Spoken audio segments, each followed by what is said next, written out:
हर खबर पर रहना चाहते हैं आगे तो डाउनलोड कीजिए एबीपी लाइव ऐप। बंगाल की राजनीति का रक्त चरित्र उफान पर है। प्रचार के बीच कार्यकर्ताओं पर बम से हमला बोला जा रहा है। नेता कार्यकर्ताओं को समझाने और संभालने की बजाय अपने बयानों से सियासी आग को और भी ज्यादा भड़का रहे हैं।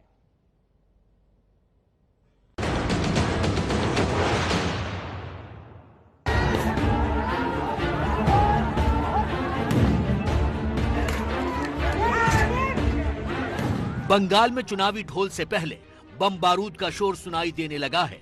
यहाँ सत्ता का संघर्ष किस तरह तांडव में तब्दील हो चुका है, ये तस्वीरें इसकी गवाही दे रही हैं।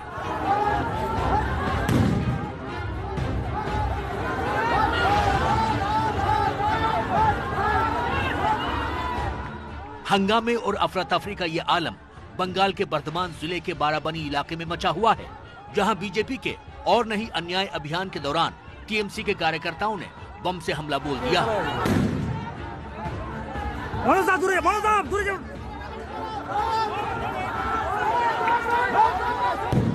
इस धमाके में बीजेपी के कुछ कार्यकर्ता घायल हुए हैं, जिसके बाद से यहां तनाव बना हुआ है। ये घटना छोटी घटना नहीं है। यदि शांतिपूर्ण प्रदर्शन को इस प्रकार पुलिस और गुंडे दबाने की कोशिश करेंगे तो हम उसको बर्दाश्त नहीं करेंगे।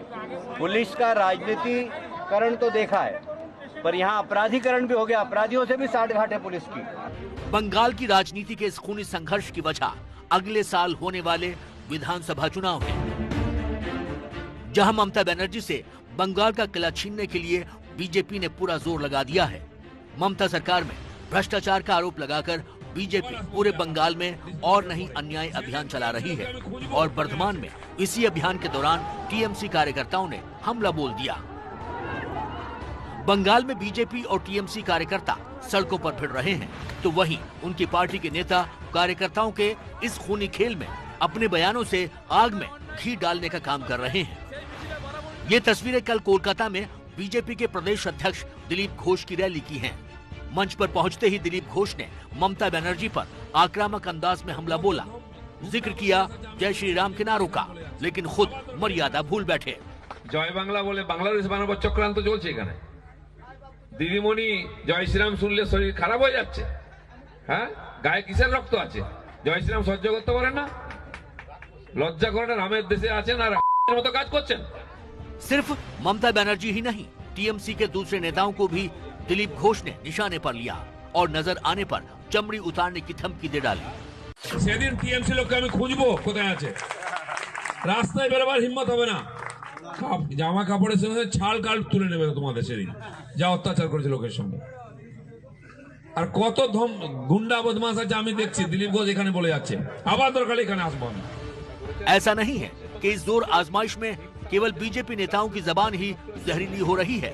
इस होड़ में टीएमसी नेता भी पीछे नहीं दिखाई दे रहे।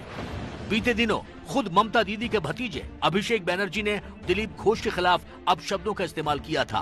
কৈলাস বিজয়বর্গীয় বহিরাগত আমি নাম করে বলছি ভারতীয় জনতা পার্টির পশ্চিমবঙ্গের সভাপতি দিলীপ ঘোষ গুন্ডা মাফিয়া। আমি তো নাম করে বলছি অমিত শাহ বহিরাগত। আমি তো নাম করে বলছি সুনীল দেওদার বহিরাগত।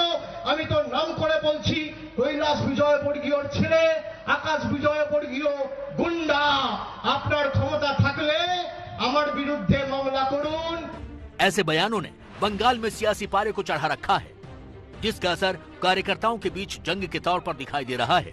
बीजेपी का आरोप है कि जानबूझकर टीएमसी के लोग उनकी पार्टी के कार्यकर्ताओं को निशाना बना रहे हैं और अब इस राजनीतिक हिंसा में 100 से ज्यादा बीजेपी कार्यकर्ताओं की जान जा चुकी है।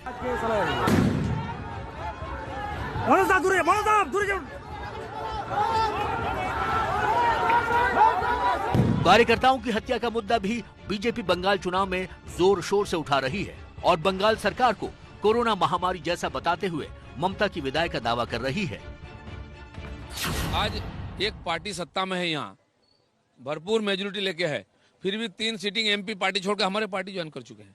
लगभग 12 एमएलए जो उनके पार्टी छोड़कर यहाँ गए, मंत्री रिजाइन कर रहे हैं। क्यों? इसका कारण वो पार्टी टूट रही है, लोगों का विश्वास खो चुकी है और ये दिसंबर महीना एक परिवर्तन का महीना है, शुरू से ही इस प्रकार शुरू हुआ है, इसलिए इस दिसंबर के बाद कोरोना भी जाएगा और टीएमसी भी जाएगा। कुछ दिन पहले बंगाल के दौरे पर गृह मंत्री अमित शाह ने तुष्टीकरण की राजनीति को लेकर ममता पर तीखा हमला बोला था। अब 8-9 दिसंबर को बीजेपी अध्यक्ष जेपी नड्डा बंगाल का दौरा कर चुनावी रणनीति को धार देने की तैयारी में हैं। ऐसे में बंगाल में सियासत और भी ज्यादा गरमाने के पूरे आसार हैं।